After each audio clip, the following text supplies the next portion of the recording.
കലാച്ചി നോവലിനെതിരായ കോപ്പിയടി ആരോപണത്തിൽ പ്രതികരണവുമായി എഴുത്തുകാരി കെ.ആർ. മീര. ജെൻസി ഭാഷയിൽ പറഞ്ഞാൽ താൻ എയറിൽ നിൽക്കുന്ന കാലമാണിതെന്ന് മീര പറഞ്ഞു. എറിയുന്ന കല്ലുകൾ പെറുക്കിക്കൂട്ടി വേറൊരു കൊട്ടാരം പണിയും. ധാരാളം യാത്ര ചെയ്ത് ചിന്തിച്ച് ധൈര്യത്തോടെ വായനക്കാരുടെ മുന്നിൽ സമർപ്പിച്ച അധ്വാനത്തിന്റെ ഭാഗമാണ് കലാച്ചി. അനുകരണ വിവാദങ്ങളെപ്പറ്റി പറയുമ്പോൾ പുരുഷന്മാരുടെ പേരുകൾ പറയാറില്ലെന്നും ദീപയടി എന്ന പ്രയോഗം ചൂണ്ടിക്കാട്ടി അവർ പറഞ്ഞു. അവഹേളനത്തിന് വിധേയമാകുന്ന വാക്കുകളിൽ പുരുഷന്മാരുടെ പേരുകൾ കേട്ട് നമ്മളൊന്നും രാഹുലടി എന്നോ അല്ലെങ്കിൽ അങ്ങനൊന്നും പറയില്ല. പക്ഷെ ദീപയടി എന്ന് പറയും.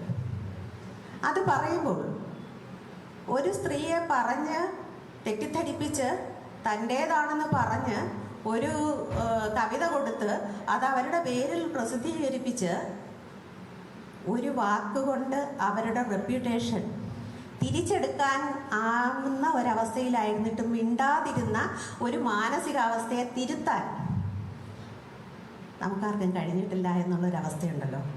അവിടെയാണ് നീതികേട്.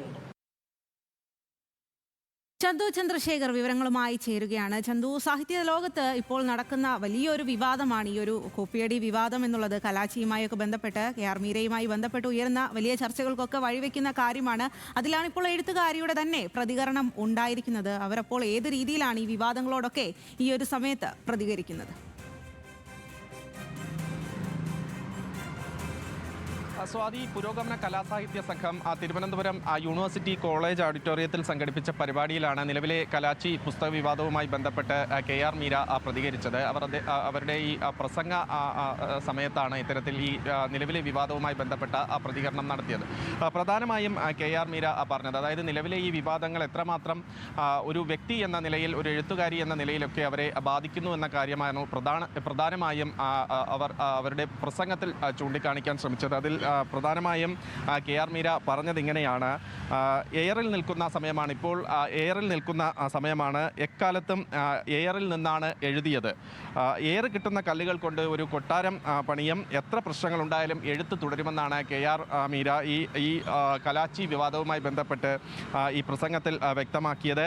കലാച്ചി എന്ന നോവലാണ് ഏറ്റവും അവസാനം എഴുതിയത്. അത് കലാച്ചി തൻ്റെ എഴുത്തിലെ തന്നെ ഒരു കടുത്ത പരീക്ഷണമായിരുന്നു. വളരെ യാത്ര ചെയ്ത് വളരെയധികം ചിന്തിച്ച് ധൈര്യപൂർവ്വം എഴുതിയ ഒരു എഴുത്തായിരുന്നു കലാച്ചി എന്നാണ് കെ.ആർ. മീര വ്യക്തമാക്കിയത്. മാത്രമല്ല, ശബ്ദമുയർത്താൻ ശ്രമിച്ച സ്ത്രീകളെ എങ്ങനെയാണ് നിശബ്ദരാക്കുന്നതെന്ന് നമ്മൾ കണ്ടു. അനുകരണ വിവാദങ്ങളിൽ പുരുഷന്മാരുടെ പേര് ഒരിക്കലും വരുന്നില്ല. അതിൽ പ്രധാനമായും എവിടെയും MD അടിയെന്നോ പുനത്തിലടിയെന്നോ ഒന്നും പറഞ്ഞിട്ടില്ല. പക്ഷേ ഒരു സ്ത്രീയെ തെറ്റിദ്ധരിപ്പിച്ച് കവിത പ്രസിദ്ധീകരിക്കുന്നു. അവിടെ ദീപയടി എന്ന വാക്ക് ഇത്തരത്തിൽ സാമൂഹ്യ മാധ്യമങ്ങളിലടക്കം വ്യാപകമായി പ്രചരിപ്പിക്കുന്നു. ഈ ചതിക്കപ്പെട്ടയാൾ ശിക്ഷിക്കപ്പെടുന്നു. ചതിച്ചയാളോട് ചോദ്യമില്ല. ജീവിതകാലം മുഴുവൻ ഒരു ബാഡ്ജ് കുത്തിക്കൊടുത്തു എന്ന കാര്യവും ഇത്തരത്തിൽ ഈ ഒരു വിമർശനമായി തന്നെ കെ.ആർ. മീര ചൂണ്ടിക്കാണിക്കുന്നു. പ്രധാനമായും തൻ്റെ ഓരോ പുസ്തകങ്ങളും താരതമ്യം ചെയ്ത് നോക്കണം. അത്തരത്തിൽ താരതമ്യം ചെയ്ത് നോക്കിയാൽ അത് തമ്മിലുള്ള വ്യത്യാസം മനസ്സിലാക്കാൻ കഴിയും.